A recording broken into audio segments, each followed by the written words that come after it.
Filthy animals like you belong in cages, not courthouses. Those words would haunt Officer Martinez for the rest of his life. Judge Keisha Williams approached the courthouse in her civilian clothes, a briefcase containing today's case files. Another ghetto rat trying to sneak in. Martinez blocked her path, sneering down at her with pure contempt. His open palm cracked against her face so hard her head snapped sideways. The expensive briefcase flew from her grip, legal documents scattering like confetti across the courthouse steps. Martinez grabbed her by the throat, slamming her back against the stone wall. Filthy animals like you belong in cages, not courthouses. He twisted her arms behind her back, metal handcuffs biting into her wrists. Other officers gathered around, laughing and recording with their phones. Keisha's jaw throbbed, but her eyes stayed locked on the bronze nameplate above the courthouse entrance. The Honorable Judge K. Williams presiding, 20 feet away from her own courtroom, being brutalized by the very system she served. Have you ever seen instant karma this brutal? Inside the courthouse, Martinez straightened his uniform and cleared his throat. He had done this dance many times before. Spin the story, control the narrative, make himself the hero. The system always believed cops over criminals, especially when those criminals looked like her. Your Honor, Martinez began, his voice steady and practiced. I was conducting routine security protocols when I encountered a suspicious individual attempting to breach courthouse security. He gestured toward Keisha, now sitting in handcuffs at the defendant's table, a purple bruise blooming across her left cheek. The defendant was acting erratically, refusing to provide identification, and became increasingly agitated when asked to comply with standard security procedures. The temporary judge, Judge Harrison, a pale, thin man in his 60s, nodded approvingly. And what exactly did you observe, Officer Martinez? Well, sir, she was dressed inappropriately for court proceedings, carrying what appeared to be stolen legal documents. Martinez's eyes gleamed as he warmed to his fabrication.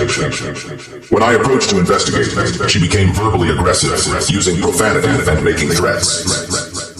From the gallery, two other officers, Rodriguez and Thompson, exchanged knowing looks. They had heard Martinez tell similar stories dozens of times. Different faces, same script. She kept screaming about being someone important, Martinez continued, his voice dripping with disdain. These people always claim to be lawyers, judges, senators, anything to avoid accountability. I've seen this playbook before, Your Honor. Judge Harrison leaned forward, clearly engaged. Did she attempt to flee or resist arrest?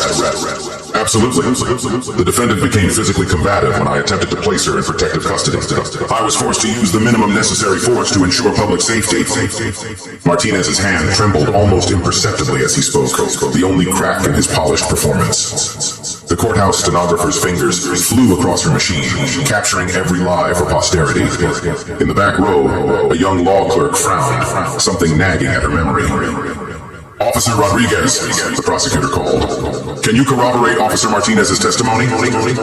Rodriguez stood, his uniform pressed to perfection. Yes, ma'am. I witnessed the entire incident. The defendant was clearly attempting to circumvent security protocols. Officer Martinez handled the situation with remarkable professionalism. And the alleged assault? Judge Harrison inquired. Martinez's jaw tightened. Your Honor, I used only the force necessary to subdue an aggressive individual who was threatening courthouse security. The defendant's injuries, if any, resulted from her own resistance to lawful commands. He pulled out his phone, swiping to a video that conveniently started mid-confrontation. I have partial footage here, though unfortunately my body cam malfunctioned this morning. The lie rolled off his tongue like honey. How convenient, Keisha murmured, speaking for the first time. I'm sorry? Judge Harrison raised an eyebrow. Nothing, Your Honor, she replied calmly, though her eyes blazed with controlled fury. Martinez continued his performance. What we're seeing here is a classic case of someone playing the victim card after being caught breaking the law. She was trespassing on government property, carrying suspicious documents, and when confronted with her criminal behavior, she immediately claimed discrimination. The prosecutor, a middle-aged woman named Sandra Walsh, nodded sympathetically. Officer Martinez, in your 15 years of service, have you encountered similar situations? Unfortunately, yes. There's a pattern here. Certain individuals believe they're above the law, that rules don't apply to them. They use accusations of racism to deflect from their own criminal behavior. Martinez's voice rose with righteous indignation. It's honestly insulting to the real victims of discrimination. Several people in the gallery, mostly white courthouse employees, nodded in agreement. They had heard similar stories on the news, seen similar narratives play out in social media. It felt familiar, comfortable even. The defendant claims she was going to work. Martinez made air quotes mockingly. But she couldn't provide any employment verification, any identification, or any legitimate reason for being in a restricted area of the courthouse. Thompson, the third officer, stepped forward. If I may add, Your Honor, the defendant was carrying what appeared to be confidential legal documents. We suspect she may have been involved in some kind of identity theft or fraud scheme. Judge Harrison looked intrigued. Fraud scheme? Yes, sir. Martinez jumped back in, sensing momentum. These documents had judicial letterhead, case numbers, and sensitive information. No legitimate citizen would have access to materials like this. We believe she may have been planning to impersonate court personnel. The irony was so thick it was almost suffocating. But Martinez pressed on, oblivious to the trap he was setting for himself. In my professional opinion, he concluded, this is simply another case of someone trying to game the system. She knows if she can make this about race, about alleged police brutality, she can distract from her actual crimes. It's a calculated manipulation of public sympathy. He turned to face Keisha directly, his eyes cold and contemptuous. These people think they can just waltz into any building, any courtroom, any space they choose. And when they're stopped, they scream discrimination. Well, not in my courthouse. The words hung in the air like a poisonous cloud. Several court staff members shifted uncomfortably while others remained stone-faced. Your Honor, Prosecutor Walsh added, the state recommends we proceed with charges of trespassing, resisting arrest, and assault on a police officer. The defendant's attempt to frame this as a civil rights issue is clearly a desperate defense strategy. Martinez allowed himself a small smile. This was going exactly as planned. Another case, another win, another reminder that the system worked the way it was supposed to. People knew their place, or they learned it the hard way. Furthermore, he continued, emboldened by the supportive atmosphere, I want to emphasize that I showed remarkable restraint. The defendant was clearly unstable, possibly under the influence of narcotics. A lesser officer might have used much more significant force. Judge Harrison nodded gravely. Your professionalism is noted, Officer Martinez. In the defendant's chair, Keisha sat perfectly still, her hands folded in her lap despite the handcuffs.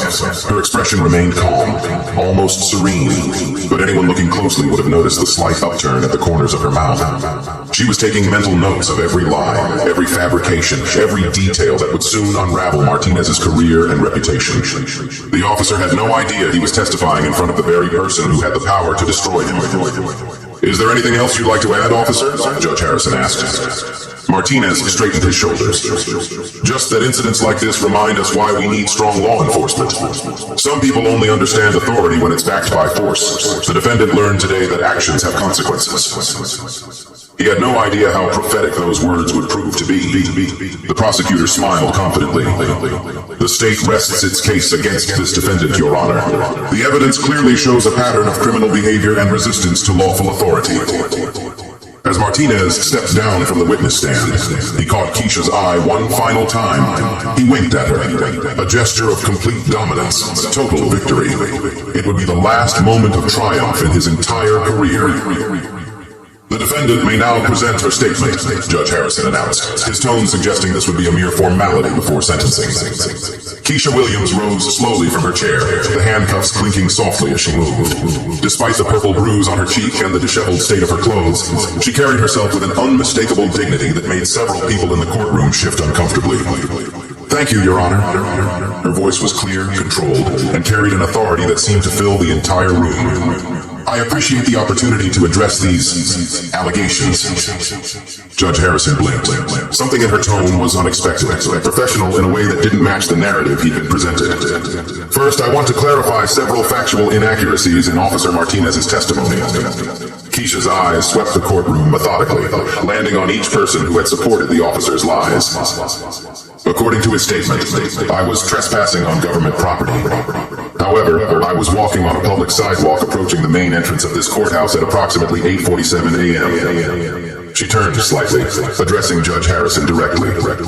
Your Honor, I'm sure you're familiar with the Supreme Court ruling in Hague v. Committee for Industrial Organization, which clearly establishes that public sidewalks adjacent to government buildings are traditional public forums where citizens have a constitutional right to be present. The stenographer's fingers paused mid-stroke. The prosecutor frowned. This wasn't the rambling, emotional outburst they'd expected from someone facing serious charges. Furthermore, Keisha continued, Officer Martinez testified that I was carrying suspicious documents and suggested I was involved in identity theft. I'd like to examine that claim more closely. She gestured toward the evidence table where her scattered papers had been collected. Those documents are indeed authentic legal materials. Specifically, they include pending case files, judicial memoranda, and administrative correspondence, all of which I have legitimate access to in my professional capacity. Professional capacity? Judge Harrison interrupted. And what exactly is your profession, Miss... Keisha paused, a slight smile playing at the corners of her mouth. Williams. Dr. Williams. And I think we'll get to my professional background shortly, Your Honor. Martinez felt a chill run down his spine. Something was very wrong with this picture. Your Honor, if I may continue, Keisha said, her voice taking on the cadence of someone completely comfortable in a courtroom setting.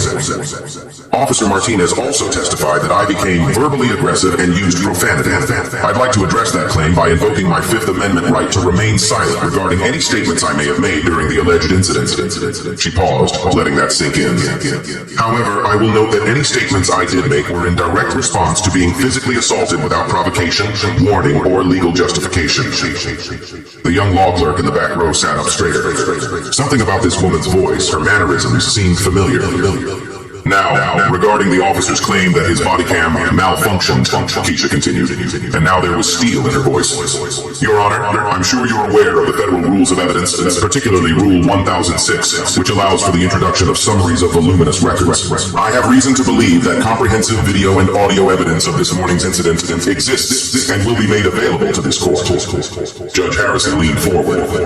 What kind of evidence are you referring to? Your Honor, this courthouse has extensive security camera coverage, including high-definition cameras positioned at 15-foot intervals along the main approach. Additionally, the county maintains automatic backup systems for all officer body cam footage, regardless of claimed equipment malfunctions. The color drained from Martinez's face. He had forgotten about the courthouse security cameras in his rush to control the narrative.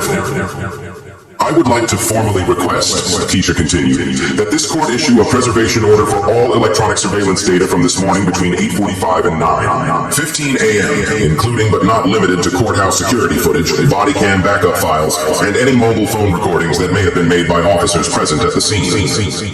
Prosecutor Walsh stood abruptly. Objection, Your Honor. The defendant cannot simply make evidentiary demands without proper legal representation. Keisha turned to face the prosecutor with a look that made the woman take an involuntary step backward. Your Honor, pro se defendants have the constitutional right to present evidence in their own defense under the Sixth Amendment. Additionally, Brady v. Maryland establishes the prosecution's obligation to preserve potentially exculpatory evidence. The silence in the courtroom was deafening. This was not how these cases usually went. Judge Harrison cleared his throat. Miss Williams, you seem unusually familiar with legal procedure. Do you have formal legal training? I have some experience with the judicial system, Your Honor. Keisha's response was carefully neutral, but her eyes gleamed with something that looked almost like amusement. She walked, as much as the handcuffs would allow, to the evidence table and gestured toward her scattered belongings. Your Honor, I'd also like to address Officer Martinez's characterization of my presence here as suspicious or unauthorized. She pointed to a specific document among the papers. This is my daily court calendar, which shows I was scheduled to preside over... I was scheduled to appear in this building for legitimate business starting at 9:00 a.m. this morning. The bailiff, a large man named Henderson, who had worked in this courthouse for 12 years, suddenly went very still. He was staring at Keisha with growing recognition and horror. Officer Martinez testified that I claimed to be someone important, Keisha continued. I'd like to clarify that I never made any such claim during our encounter. However, I did attempt to show him my identification, which he refused to examine before initiating his assault. She paused, surveying the courtroom. Your Honor, I have in my possession, despite Officer Martinez's violent interference, documentation that will conclusively establish both my identity and my legitimate reason for being at this courthouse this morning. Judge Harrison was beginning to look distinctly uncomfortable. What kind of documentation? Keisha reached carefully into her jacket pocket, moving slowly to avoid startling anyone. My judicial parking pass, issued by this courthouse's administrative office, my building access card, programmed with my judicial chamber's entry code, and my official identification. The bailiff Henderson suddenly stood up, his face pale as he recognized the woman he'd seen every day for the past 3 years. Your Honor, Keisha said quietly, I believe there's been a significant misunderstanding about who exactly Officer Martinez assaulted this morning. She held up a leather credential wallet, and even from across the room, the gold judicial seal was clearly visible. Perhaps we should recess so that proper identifications can be verified, she suggested, her voice carrying the unmistakable tone of someone who was used to giving orders in courtrooms, not taking them. Judge Harrison stared at the credential wallet, then at Keisha's face, then at the bailiff who was nodding grimly. Court will recess for 15 minutes, he said hoarsely. As the gavel fell, Martinez felt his world beginning to crumble around him.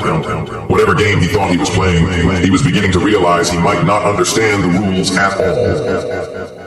During the 15-minute recess, the courthouse buzzed with nervous energy.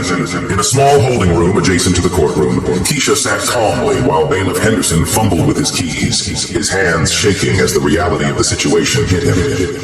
Judge Williams, he whispered, his voice thick with horror. Jesus Christ, Judge Williams, I am so sorry. I didn't recognize you in civilian clothes, and when they brought you in like that... It's all right, Henderson, Keisha replied softly. You weren't part of this, but I need you to do something for me. Anything, Your Honor, anything at all. I need you to go to my chambers, quietly, and bring me my judicial robes, the black ones with the gold trim. And Henderson, she looked him directly in the eye. Bring my gavel too, the engraved one from my swearing-in ceremony. Henderson nodded vigorously and hurried out, leaving Keisha alone with her thoughts. She closed her eyes and took a deep breath, centering herself the way she had learned to do during her 23 years on the bench. This morning, she had been Judge Keisha Williams, respected jurist, protector of constitutional rights, guardian of justice. In the span of 15 minutes, she had been transformed into a victim, a defendant, a woman in handcuffs facing trumped-up charges. But now it was time to reclaim what was hers. Her phone, confiscated during the arrest, but now returned, buzzed with missed calls and messages. Her clerk, Janet Morrison, had sent increasingly frantic texts. Judge Williams, where are you? The Peterson hearing is in 30 minutes. Your Honor, the attorneys are here asking about delays. Judge Williams, please call me back. There are rumors that something happened. Keisha typed back quickly. Tell the Peterson attorneys we'll reschedule. Something more important has come up. Clear my afternoon calendar. She scrolled through her contacts until she found the number she was looking for. Chief Judge Margaret Carter, the administrative head of the entire judicial district. Margaret, it's Keisha. Keisha, thank God. We heard there was some kind of incident. Are you all right? I've been better. Margaret, I need you to do something for me, and I need you to do it without asking questions right now. Of course. Whatever you need.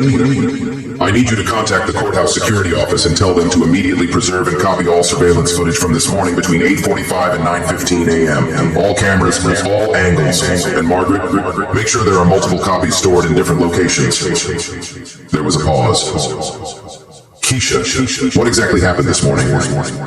A police officer named Martinez just spent an hour testifying under oath about how he heroically subdued a dangerous criminal who was trespassing on courthouse property. Keisha's voice was steady, but there was an edge to it that Chief Judge Carter had never heard before. And the dangerous criminal was me, Margaret. On my way to work, he didn't just arrest me. He assaulted me in front of this courthouse, called me a filthy animal, and told me I belonged in a cage. The silence on the other end of the line stretched for nearly 30 seconds. Jesus Christ, Keisha. Are you? What do you need? Should I call the FBI? The Attorney General's office? Not yet. Right now, I need those surveillance recordings secured, and I need you to make some phone calls. I want every case Officer Martinez has testified in over the past 5 years pulled and reviewed, every single one. Consider it done. But Keisha, you can't handle this case yourself. There's a conflict of interest. Margaret, in about 10 minutes, I'm going to walk back into that courtroom wearing my judicial robes. Officer Martinez is going to learn exactly who he assaulted this morning, and more importantly, who has the power to ensure he faces the consequences of his actions. Henderson returned, carrying a garment bag and a small wooden box. Your robes, Your Honor. Robes, and your gavel.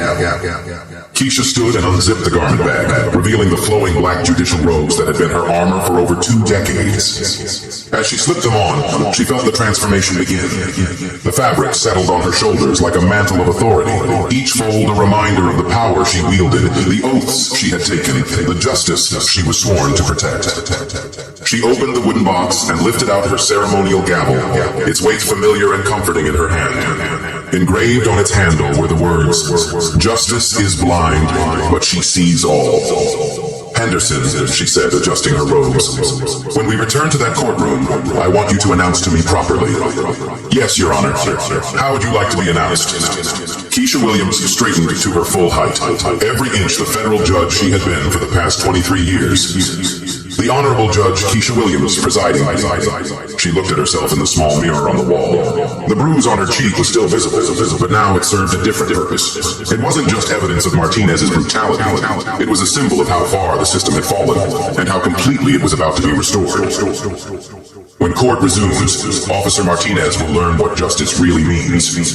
"All rise!" Henderson's voice boomed through the courtroom with an authority that made everyone snap to attention. But what happened next would be seared into their memories forever. "Court is now in session. The Honorable Judge Keisha Williams presiding." The words hit the courtroom like a thunderbolt. Officer Martinez, who had been leaning casually against the prosecutor's table, went rigid. Judge Harrison, still seated in what he now realized was not his chair, turned pale as death. The prosecutor's mouth fell open.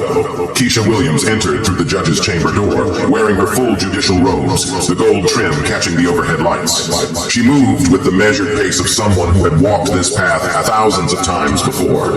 In her right hand, she carried her ceremonial gavel. The silence was absolute.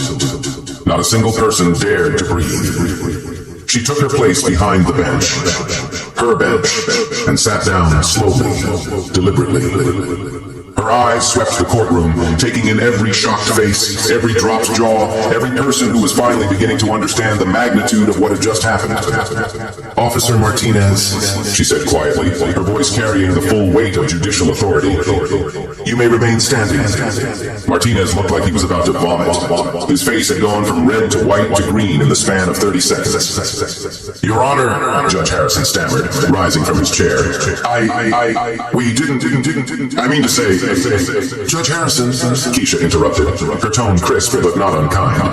"Thank you for managing my courtroom during my unexpected delay. You may return to your own docket. I'll handle this matter from here." Harrison practically ran from the courtroom, his robes billowing behind him like he was being chased by demons. Keisha turned her attention back to Martinez, who was now visibly shaking. "Officer Martinez, approximately 2 hours ago, you testified under oath in this courtroom. Do you recall your testimony?" Martinez couldn't form words. "Let me refresh your memory," Keisha continued. "You stated, and I quote, 'These people always claim to be lawyers, judges, senators, anything to avoid accountability.' Do you remember saying that?" Martinez nodded weakly. "You also stated that I was quoted, another entitled activist looking for a payday, and that you had seen a quote, this playbook before.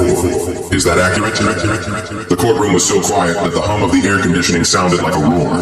"And perhaps, most memorably," Keisha's voice grew colder, "you stated that people like me need to learn that, quote, actions have consequences. Do you recall that particular piece of wisdom?" Martinez's legs were shaking so hard he could barely stand. Keisha reached under her bench and pulled out a tablet computer. "Officer Martinez, I'd like to show you some evidence that has just come to my attention." She turned the tablet screen toward the courtroom. On it was crystal clear security camera footage from the courthouse steps, showing the entire morning's incident from multiple angles. "This is footage from courthouse security camera number 7, which has an unobstructed view of the main entrance." Her finger touched the screen, starting the video. The courtroom watched in horror as the events unfolded on screen. There was Keisha, walking calmly toward the courthouse in her civilian clothes. There was Martinez, blocking her path. And then, Another ghetto rat trying to sneak in. Martinez's voice, clear as day, filled the courtroom through the tablet speakers. Several people gasped audibly. The video continued, showing Martinez's unprovoked assault in vivid detail. The slap that snapped Keisha's head sideways, the brutal grab to her throat, the handcuffs. But the most damning moment was yet to come.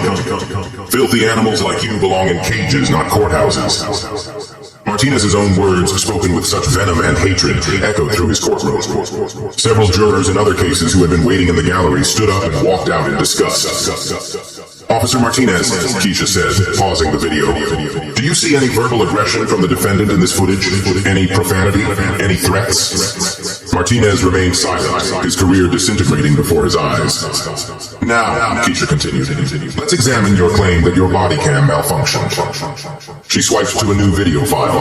This is backup footage from your own body cam, automatically uploaded to the county's cloud storage system every 60 seconds, a system you apparently forgot existed. The new video began playing, and Martinez's voice filled the courtroom again, but this time it was even worse. This was the complete, unedited version. Look at this uppity bitch thinking she can just walk into my courthouse. Martinez's voice snarled through the speakers. These people need to learn their place. Time to teach another lesson. The prosecutor, Sandra Walsh, was frantically gathering her papers, trying to distance herself from the catastrophe unfolding before her. But Keisha wasn't finished. Officer Rodriguez, Officer Thompson, she called out. You both testified under oath that Officer Martinez handled the situation with remarkable professionalism. Would you like to revise those statements? Both officers were already edging toward the exit. And here, Keisha said, advancing the video to show Martinez's assault from his own body cam perspective, we can see the moment when Officer Martinez committed felony assault against a federal judge. She let those words hang in the air for a moment. Federal judge. Martinez's knees buckled. He grabbed onto the prosecutor's table to keep from falling. But wait, Keisha said, her voice taking on an almost conversational tone. There's more. She pulled up a new file on her tablet. This is audio from Officer Thompson's body cam, which was apparently functioning perfectly this morning. A new voice filled the courtroom. Thompson's voice, speaking to Rodriguez while Martinez was assaulting Keisha. Dude's really going off on this one. Think she's actually somebody important like she keeps saying? Rodriguez's voice responded, nah man, look at her. Martinez knows what he's doing. Probably just another welfare queen trying to scam the system. More laughter from the officers as they watched their colleague brutalize a federal judge. The few remaining spectators in the gallery were staring at Martinez with undisguised revulsion. Officer Martinez, Keisha said, setting down her tablet. You asked me earlier if I had any employment verification. Well, I do. She gestured to the judicial seal mounted on the wall behind her bench, then to her nameplate, then to the oil painting of her that hung in the courthouse lobby. I've been the presiding judge of this courthouse for 23 years, Officer Martinez. Every case you've ever testified in, every warrant you've ever requested, every search you've ever conducted in this jurisdiction has been under my authority. Martinez finally found his voice, though it came out as barely a whisper. Your Honor, I didn't know. You didn't know. Keisha repeated slowly. You didn't know because you didn't bother to look. You saw a black woman and you made assumptions. You saw someone you thought was powerless, and you decided to abuse that power. She leaned forward slightly. But Officer Martinez, there's something else you didn't know. The courtroom held its breath. For the past 6 months, I've been conducting an investigation into patterns of misconduct and racial bias in this police department, working directly with the FBI's Civil Rights Division. Martinez's face went completely white. This morning's incident wasn't random, Officer Martinez. You've been under investigation, and you just provided us with the most perfect evidence we could have hoped for. She lifted her gavel and held it in front of her. Officer Martinez, you said actions have consequences. You were right about that. Court will recess while I consider the appropriate charges. The gavel came down with a sound like thunder. Martinez collapsed into a chair, his career, his reputation, and quite possibly his freedom now hanging by a thread. When court resumed 20 minutes later, the atmosphere had completely transformed. Word had spread throughout the courthouse like wildfire. Lawyers, clerks, bailiffs, and court reporters had quietly filed into the gallery, drawn by whispers of the most spectacular courtroom reversal in the building's history. Martinez sat slumped in what was now clearly the defendant's chair, his uniform wrinkled, his face ashen. His attorney, a nervous public defender named Michael Carter, who had been hastily summoned, kept shooting worried glances at his client. Judge Keisha Williams returned to her bench with the same measured dignity she had displayed thousands of times before. But now every eye in the room saw her differently. This wasn't just any judge. This was the woman who had been brutally assaulted by the man now trembling before her bench. Officer Martinez, she began, her voice carrying the full weight of 23 years of judicial authority. Before we proceed with the serious criminal charges you now face, I believe this court and everyone present deserves to understand exactly who you assaulted this morning.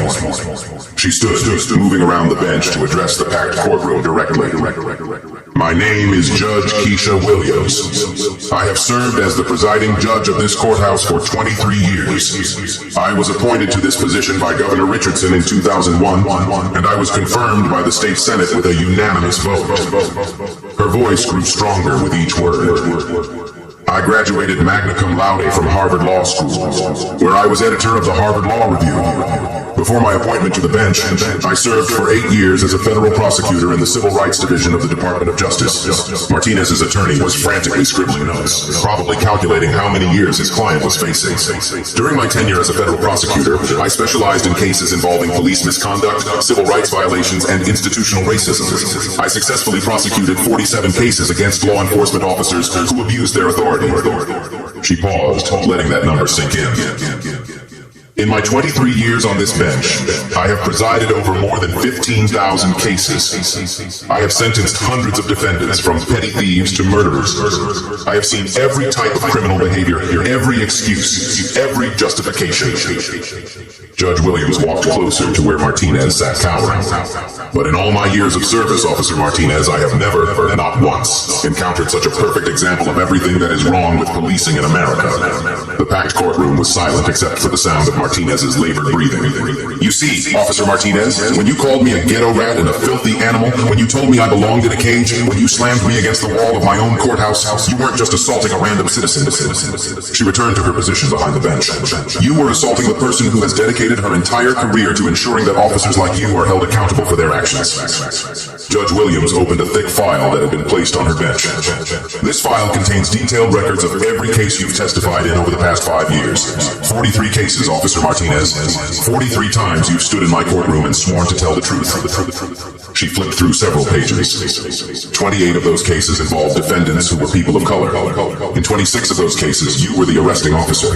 And in every single one, Officer Martinez, you described the defendants using remarkably similar language to what you used with me this morning. Martinez's face had gone from white to gray, acting erratically, refusing to comply, becoming aggressive, threatening officer safety. The same words, the same narrative, the same lies over and over again. Judge Williams closed the file with a sharp snap. But here's what you didn't know, Officer Martinez. For the past 6 months, I've been working with the FBI's Civil Rights Division, the State Attorney General's Office, and the Department of Justice to investigate systemic patterns of racial bias and misconduct in this police department. The public defender stopped writing and simply stared at his client with something approaching pity. Your name, Officer Martinez, appears on a federal watch list. You have been under surveillance. Your communications have been monitored. Your arrest patterns have been analyzed. She leaned forward slightly. And this morning, Officer Martinez, you provided us with the most perfect, unambiguous, undeniable evidence of criminal civil rights violations that any prosecutor could hope for. Judge Williams lifted her gavel. You assaulted a federal judge while she was performing her official duties. You did so based explicitly on racial animus, as evidenced by your own recorded statements. You then committed perjury when you lied under oath about the circumstances of that assault. The gavel hovered in the air. Officer Martinez, you asked me this morning if I knew my place. Well, let me tell you exactly what my place is. Her voice filled the courtroom with quiet authority. My place is on this bench in this courtroom, ensuring that justice is served. My place is holding people like you accountable when you abuse the power we've entrusted to you. The gavel came down once. My place, Officer Martinez, is making sure that what you did to me this morning is the last act of racial violence you will ever commit as a police officer. Martinez finally understood. He hadn't just assaulted a random woman. He had assaulted justice itself. And justice was about to hit back. Officer Martinez, Judge Williams began, opening a thick manila folder. Let's examine your distinguished career in law enforcement, shall we? Martinez's attorney leaned over to whisper urgently in his client's ear, but Martinez seemed paralyzed, unable to respond to anything happening around him. According to records from Internal Affairs, you've been the subject of 47 formal complaints during your 15-year career. 47 complaints, Officer Martinez. That averages to more than 3 complaints per year. She pulled out a document and held it up. Let's start with complaint number 1, filed in 2009. Mrs. Rosa Delgado, a 63-year-old grandmother, alleged that you called her a spick during a routine traffic stop and slammed her face into her car hood when she asked for your badge number. The packed courtroom stirred uneasily. Your department's investigation concluded that Mrs. Delgado's allegations were unsubstantiated. Interesting, considering we now have video evidence of you using remarkably similar language and tactics. Judge Williams flipped to another page. Complaint number 12, 2012. Jamal Washington, a 17-year-old honor student, alleged that you planted drugs in his backpack after he refused to provide information about his older brother. Once again, your department found the complaint unsubstantiated. Martinez's breathing was becoming more labored with each revelation. Complaint number 23, 2016. Dr. Michael Johnson, yes, Dr. Johnson, a prominent cardiologist, alleged that you arrested him outside his own home because you didn't believe a black man could live in that neighborhood. Dr. Johnson spent 6 hours in jail before his attorney could secure his release. She looked directly at Martinez. What was the department's finding on that complaint, Officer Martinez? I don't. Martinez's voice was barely audible. Unsubstantiated, Judge Williams answered for him. Are you beginning to see a pattern here? Chief Judge Margaret Carter had quietly entered the courtroom and was now sitting in the front row, her expression grim as she took notes. But here's what's really interesting, Officer Martinez. I've cross-referenced your complaint record with your arrest statistics, and some fascinating patterns emerge. Judge Williams pulled out a large chart and placed it on an easel where everyone could see it. Over your 15-year career, you've made 1 arrests. Of those arrests, 1,089, that's 87%, involved people of color. In contrast, the demographics of your patrol area are 42% white, 31% Hispanic, and 27% black. She pointed to different sections of the chart with a laser pointer. Even more interesting, your use of force reports show that you used physical force in 63% of your arrests involving people of color, compared to only 12% of your arrests involving white suspects. Martinez's attorney was frantically writing, probably preparing an insanity defense. And here's perhaps the most damning statistic of all, Judge Williams continued. Of your 1,089 arrests of people of color, 432 cases were dismissed due to lack of evidence, prosecutorial misconduct, or violations of constitutional rights. That's a dismissal rate of nearly 40%. She turned back to Martinez. Officer Martinez, do you know what we call it when a police officer has a 40% dismissal rate due to constitutional violations? We call it a pattern of criminal behavior. The courtroom was deadly silent except for the scratch of reporters' pens on paper. But wait, there's more, Judge Williams said, her tone almost conversational now. I've also reviewed the financial impact of your career on the taxpayers of this county. She pulled out another document.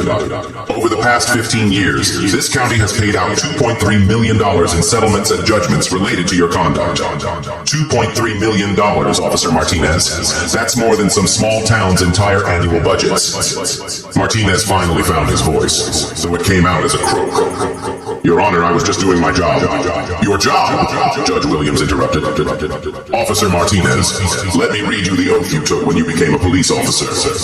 She pulled out an official document and read aloud. I solemnly swear to support and defend the Constitution of the United States and the state constitution, to bear true faith and allegiance to the same, and to faithfully and impartially discharge the duties of my office according to the best of my ability.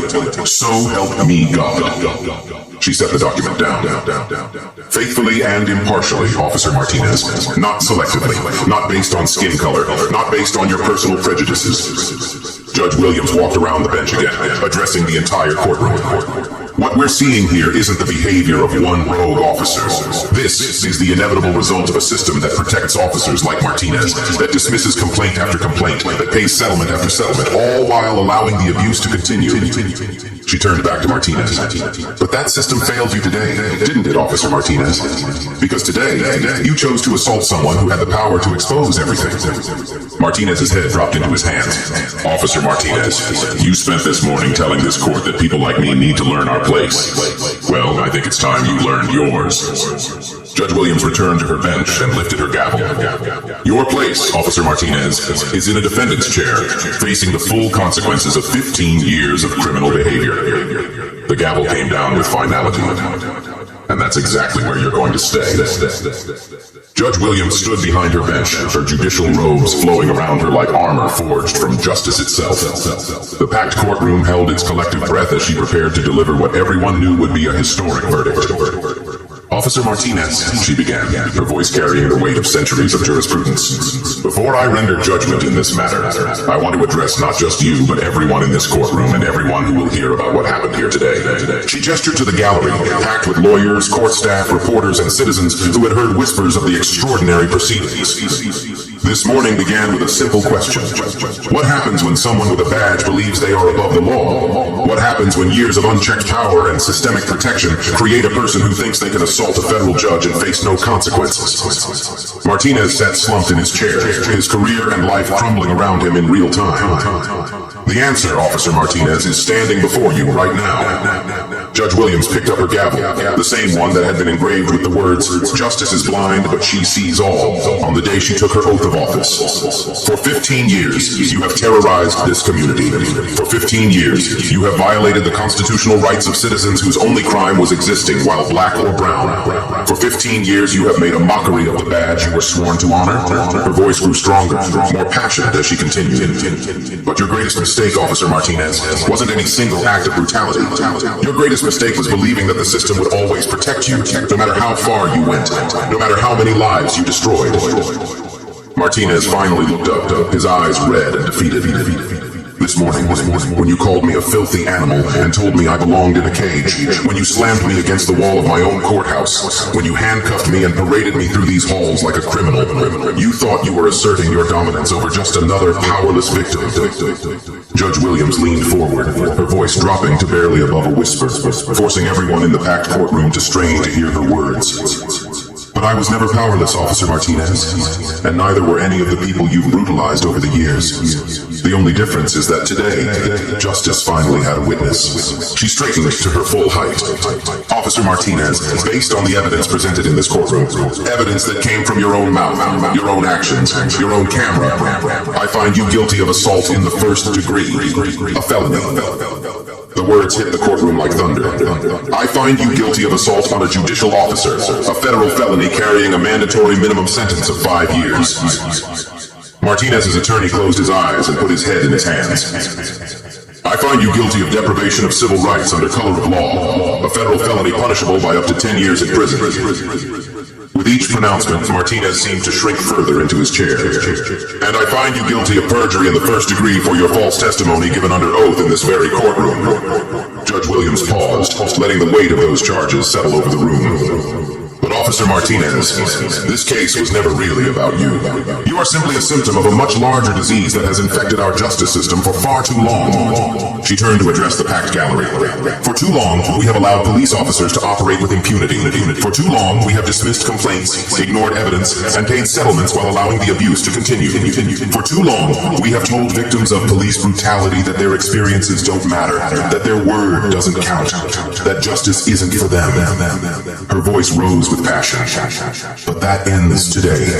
What happened in this courtroom today proves that no one is above the law. Not police officers, not prosecutors, not judges, not politicians, no one. Martinez suddenly broke down completely, his body shaking with sobs that echoed through the silent courtroom. I'm sorry, he whispered. I'm so sorry. I didn't know. I never meant. Judge Williams looked down at him with something that might have been pity. Officer Martinez, your apology is 15 years and 47 complaints too late. Your remorse is only appearing now because you finally got caught by someone with the power to hold you accountable. She lifted her gavel high above her head. But here's what I want you to understand. In your final moments as a free man, every person you brutalized over the years deserved the same justice I'm delivering today. Every grandmother you called a slur, every teenager you planted drugs on, every doctor you arrested for living in the wrong neighborhood, they all deserve to see you held accountable. The gavel hovered in the air. Today, I'm not just delivering justice for myself. I'm delivering justice for every person whose complaints were dismissed as unsubstantiated. I'm delivering justice for every family who had to watch their loved one get brutalized while the system looked the other way.